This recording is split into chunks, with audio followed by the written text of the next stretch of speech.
Welcome back to the Deep Dive. Today we're diving straight into economic turbulence, but maybe not in the way you'd expect. We're zeroing in on a really specific sector, staffing agencies.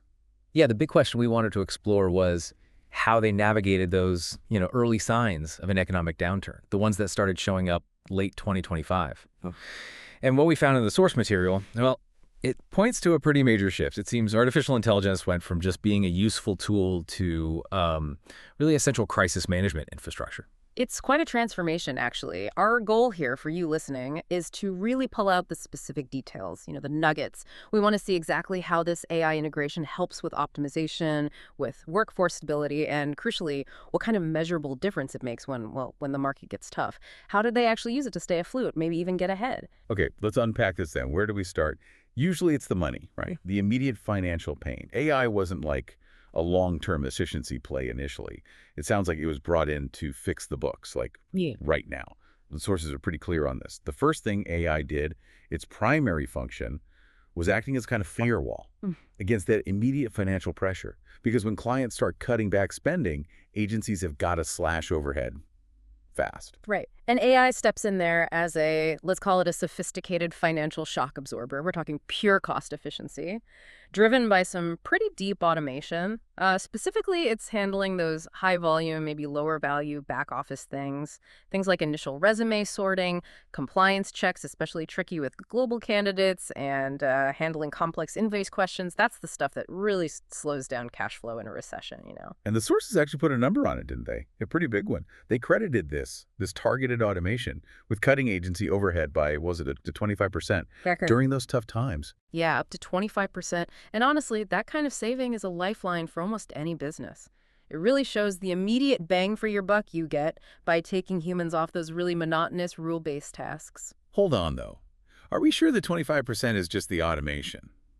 Or could some of that be, normal belt tightening, attrition, maybe just things slowing down naturally? I mean, are we replacing expensive human intuition with automation that might be cheaper but maybe misses some things? That's a really fair point to raise. What the sources seem to highlight is the speed of that cost reduction. Yeah. Sure, some attrition happens anyway in a downturn, but the 25% figure is pinned on the operational savings from not needing those admin roles anymore, specifically for those automated processes.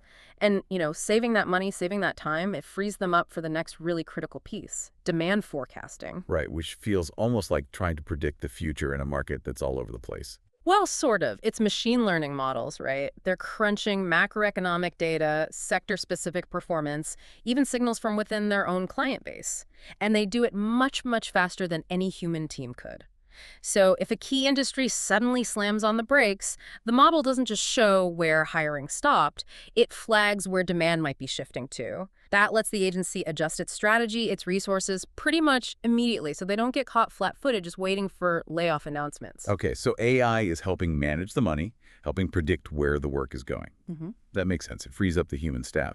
But what about the actual workers, the talent pool the agency represents? In a downturn, how do you stop their skills becoming, obsolete? This feels like where it gets really interesting. Moving beyond just cost cutting. Exactly. This is the strategic pivot. It's not just about trimming fat anymore. It's about ensuring the talent you have stays relevant. We're moving past just matching CVs to job descriptions. Now it's about strategic upskilling support. So when the usual sectors start to slow down, AI actively looks for reskilling opportunities. It's clever. It doesn't just see what job someone did. It looks at their core skills, communication, data handling, whatever, and sees where those skills overlap with jobs that are actually growing. Then it flags the gaps and can even recommend the specific training needed to bridge them, almost instantly. And the sources gave some concrete examples, which helps picture it. I remember seeing mentions of AI helping people transition into more stable sectors. Things like tech roles or healthcare, areas that often hold up or even grow when the wider economy is shaky. Precisely. Think about it. Maybe you have a big group of admin staff from, say, manufacturing, which is slowing down. The AI sees they're great at scheduling, managing data, talking to clients. Skills, right. It then maps those core skills onto maybe entry-level IT support jobs or patient coordination roles in healthcare. So the agency isn't just waiting for things to get better, it's actively building new talent pipelines into resilient sectors. That shift makes the agency so much more agile. Less reactive, more like a a strategic partner for the workforce. Okay, let's zoom out a bit then. How does this tech advantage play out in the long run? Thinking about risk, about real measurable resilience. Right, this leads us nicely into predictive analytics for risk mitigation. This is really about making sure client partnerships are sustainable. Because during a downturn, some clients suddenly become, well, high risk. They might go under. AI helps agencies sidestep that trap. It's not just looking at how big a client is. The predictive models are analyzing deeper financial signals, things like cash reserves, debt levels, even warnings specific to their industry sector. This allows agencies to sort of strategically ease away from clients who look like they might default before it actually happens and hits their own bottom line. It helps maintain stable revenue streams. That kind of predictive screening, wow. That must be a huge factor in separating the agencies that thrive from those that just struggle through. And for you, the listener, this is where we found perhaps the most telling statistic. It wasn't just the cost savings, impressive as they were, it was the resilience number. Agencies using these advanced AI tools, they reported recovery times that were 30% faster than their competitors. 30%, that's the real differentiator there.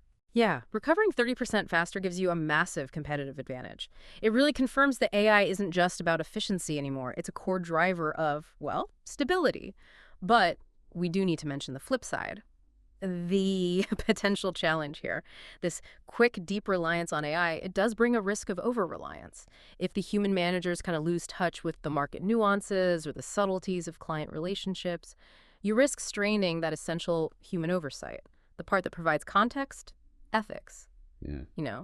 The machine optimizes, but the human still needs to be the strategic guide. Right. So what does this all mean when we boil it down? The core takeaway seems to be that really embracing AI strategically and deeply, it's making staffing models much more agile. And that positions these agencies not just to survive a downturn, but actually to pull ahead when things start recovering. Absolutely. The key going forward seems to be continuous investment and refinement.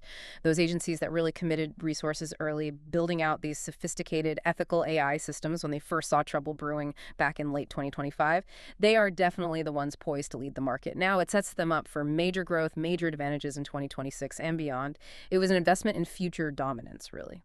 Okay, so here's a final thought to maybe chew on. Given how AI seems to be fundamentally changing the game, moving beyond simple matching to proactively driving skills development and resource planning during a recession, how far off are we, do you think, from a future where AI handles nearly all the strategic workforce planning, leaving the human role as primarily setting the ethical guidelines rather than managing the day-to-day execution? Something to think about until next time on The Deep Dive.